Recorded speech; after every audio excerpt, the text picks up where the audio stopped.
I always thought I knew my street. I knew who left for work at what time, who played their music too loud, who fed the neighborhood cats. But I knew absolutely nothing about my own neighbor, Mrs. Allison. Every year, on the very first day of December, her house became something that made your heart ache in the gentlest way. It wasn't just beautiful Christmas decorations. No. Her home glowed as if winter itself had chosen it to be the center of all the warmth and light left in this world. String lights shimmered in soft golden colors. The windows were decorated with handmade wreaths. The smell of apple pie seemed to drift through the entire street.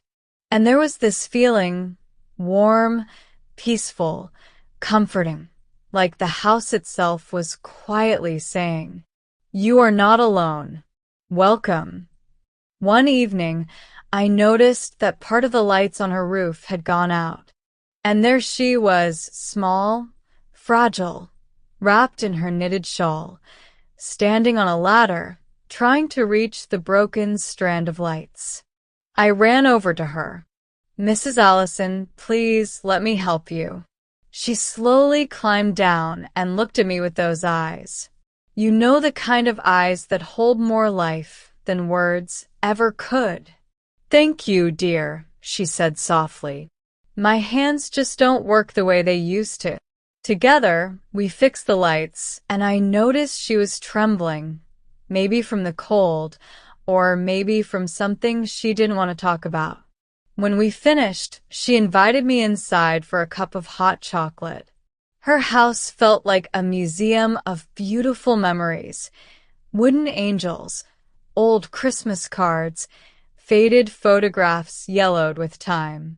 "I've been decorating the house like this for almost 60 years, she said, holding a tiny glass angel in her hands. "It was a promise," she continued quietly. "My husband always used to say that light could save a heart. When we first got married, we were so poor we could only afford one strand of lights and this little angel. And we promised each other that no matter how hard life became, our home would always shine for us, for our neighbors, for anyone who needed a little light."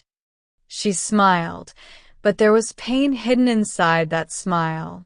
"When he died, I thought I would never turn the lights on again. But then I realized if I stopped, it would mean losing him twice."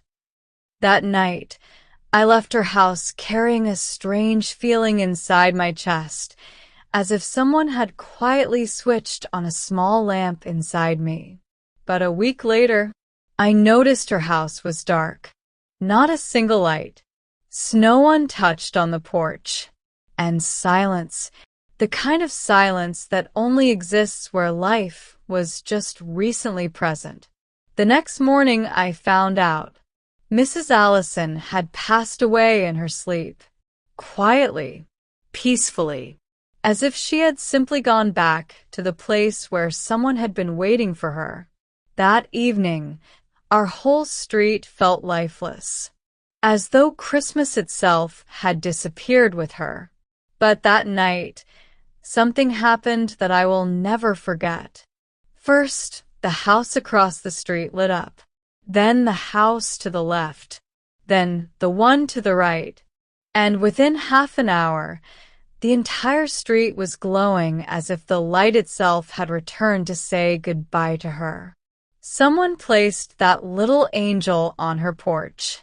Someone brought a basket of pies. Someone left a card that read, "Thank you for the light you gave us. We will keep it shining." I stood in front of her house and cried harder than I had cried in years. Because in that moment I understood something. We think we live quietly. We think we're not doing anything important.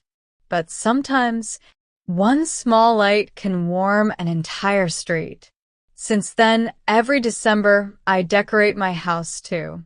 Not as beautifully as she did, but with the same hope she carried every time she turned on those lights, so that maybe one person walking by will feel, "You are not alone."